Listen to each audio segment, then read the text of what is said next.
முருகுதையா பாடல். இந்த பாடல் ஒரு இஸ்லாமிய சிறுவன் மூலம்தான் இந்த உலகிற்கு தெரிய வந்தது என்றால் ஆச்சரியமாக இருக்கிறதல்லவா? முருகன் என்றால் யாருக்குத்தான் பிடிக்காது? அதுவும் முருகப்பெருமான் பாடல்களை கேட்கும்போது எவ்வளவு ஆனந்தமாக இருக்கும். முருகனின் பாடல்களில் ஒன்றான உள்ள முருகுதையா பாடலை பாடி இசையமைத்தவர் TM சௌந்தரராஜன் அவர்கள். அவர் இந்த பாடலை வெளியிட்டு பல காலங்களாகியும் இந்த பாடலை எழுதியவர் யார் என்று அவருக்கு தெரியவில்லை. அதன் தேடல் தொடர்ந்தது. ஒரு முறை TMS அவர்கள் பழனிக்கு சென்றிருந்தார். வழக்கம் போல் அவர் தங்கும் லாட்ஜில் தங்கியிருந்தார். அங்கு ஒரு இஸ்லாமிய சிறுவன் வேலை செய்து வந்தான். அடிக்கடி ஒரு பாடலை முணுமுணுத்துக் கொண்டே அந்த சிறுவன் இருந்தான். அந்த பாடல்தான் உள்ள முருகுதடா பாடல். அந்த பாடலின் சொல்லிலும் பொருளிலும் சொக்கி போனார் TMS அவர்கள். அதைவிட அவர் ஆச்சரியப்பட்டது, அவன் ஒரு இஸ்லாமிய சிறுவன்.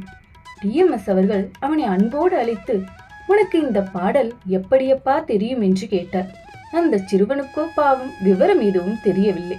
பரவாயில்லப்பா, நீ முழு பாடலையும் சொல்லு என்று சொல்லி அவர் ஒவ்வொரு வரியாக அப்படியே எழுதி கொண்டார். TMS அவர்களும் பழனியில் இருந்து சென்னை வந்தார். அந்த உள்ள முருகுதடா பாடலை அடா வரும் இடங்களில் மட்டும் ஐயா என்று மாற்றி பாடி பதிவு செய்து விட்டார். அதன் பின் ஒவ்வொரு கச்சேரியிலும் இந்த பாடலை பாடி முடித்த பின் இந்த விஷயத்தையும் மறக்காமல் சொல்லுவாராம். அவருக்கு எப்படியாவது இந்த பாடலை எழுதியவர் யார் என்ற உண்மை தெரிந்துவிடாதா என்ற ஆசை. ஆனால் எந்த ஊரில் இருந்தும் இந்த பாடலுக்கு உரிமை கொண்டாட எவரும் வரவில்லை. பல வருடங்கள் கடந்தது. ஒருமுறை அவர் சென்னை தம்புச்செட்டி தெருவில் உள்ள காளிகாம்பாள் கோவிலுக்கு சென்றார். அவர் சாமி கும்பிட்டுவிட்டு கோவிலை வலம் வரும்போது ஒரு கல்வெட்டை பார்த்து அப்படியே திகைத்து போய் நின்றார். காரணம், அந்த கல்வெட்டில் உள்ள முருகுதையா பாடல் செதுக்கப்பட்டிருந்தது. அதை பார்த்து அவர் உடலெல்லாம் பரவசத்தில் நடுங்க, எழுதியவர் யார் என்று பாடலின் அடியில் பார்த்தார். அதில் செதுக்கப்பட்டிருந்த பெயர் ஆண்டவன் பிச்சை. யார் அந்த ஆண்டவன் பிச்சை? அவரின் தேடல் தொடர்ந்தது. தேடலுக்கான முடிவும் வந்தது. அவள் ஒரு பெண். பெற்றோர் வைத்த பெயர் மரகதவள்ளி. அவள் பள்ளி சென்று கல்வி கற்கவில்லை. அவள் ஒரு படிப்பறிவு இல்லாதவள். சிறுவயதில் அவளுக்கு அவ்வளவு பேச்சுத்திறனும் இல்லை.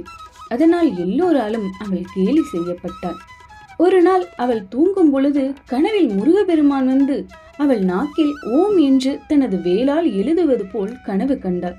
மறுநாள் தூங்கி எழுந்து அவள் தன் பாட்டியிடம் சென்று தான் ஒரு கவிதை சொல்ல போவதாக சொன்னாள்.